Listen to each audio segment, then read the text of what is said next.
நாடு முழுவதும் மக்கள் தொகை கணக்கெடுப்பு பணி 2027 பிப்ரவரி மாதம் நடக்கும் என மத்திய அரசு அறிவித்திருந்தது. அதற்கான முன்னோட்டமாக மாதிரி மக்கள் தொகை கணக்கெடுப்பு பணி நடத்திட திட்டமிடப்பட்டது. அதன்படி திருவள்ளூர் மாவட்டம் ஆர்கேபேட்டையிலும், கிருஷ்ணகிரி மாவட்டம் அஞ்சட்டி தாலுகாவிலும், காஞ்சிபுரம் மாவட்டம் மாங்காடு நகராட்சியிலும் இந்த மாதிரி மக்கள் தொகை கணக்கெடுப்பான பணியானது நடைபெறும் என அறிவிக்கப்பட்டிருந்தது. இந்த நிலையில் ஏற்கனவே கிருஷ்ணகிரி மாவட்டம் அஞ்சட்டி தாலுகாவில் நடைபெற்ற நிலையில் தற்போது இந்த காஞ்சிபுரம் மாவட்டத்தில் இருக்கக்கூடிய மாங்காடு நகராட்சியில் இந்த மாதிரி மக்கள் தொகை கணக்கெடுப்பு பணியானது தற்போது நடைபெற்று வருகிறது. காஞ்சிபுரம் மாவட்ட வருவாய் அலுவலர் மற்றும் டெல்லியிலிருந்து வரக்கூடிய இந்த மக்கள் தொகை கணக்கெடுப்பு குழுவிலிருந்து வந்திருக்கிறார்கள்.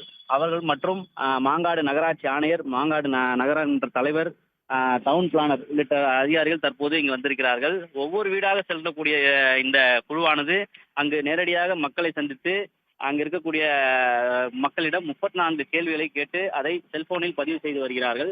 குறிப்பாக வீட்டில் எத்தனை நபர்கள் இருக்கிறார்கள், சொந்த வீடா, வாடகை வீடா, எத்தனை அறைகள் உள்ளது, கேஸ் அடுப்பா, எலக்ட்ரிக் அடுப்பா போன்ற கேள்விகளும் கேட்கப்பட்டிருக்கிறது. அதே போன்று கழிவறை வசதிகளும், டிரைனேஜ் சிஸ்டம் போன்ற விவரங்களும் அதில் சேகரிக்கப்படுகின்றன. இந்த அனைத்து விவரங்களும் குறிப்பாக அந்த மக்கள் தொகை கணக்கெடுப்பு பேஜில் செல்போன் மூலமாக ஒவ்வொரு பதிவுகளும் அதில் பதிவு செய்யப்பட்டு வருகின்றன.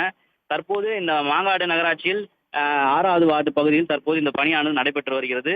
முழுக்க முழுக்க டிஜிட்டல் முறையில் இந்த மக்கள் தொகை கணக்கெடுப்பானது பணி நடைபெற்று வருகிறது.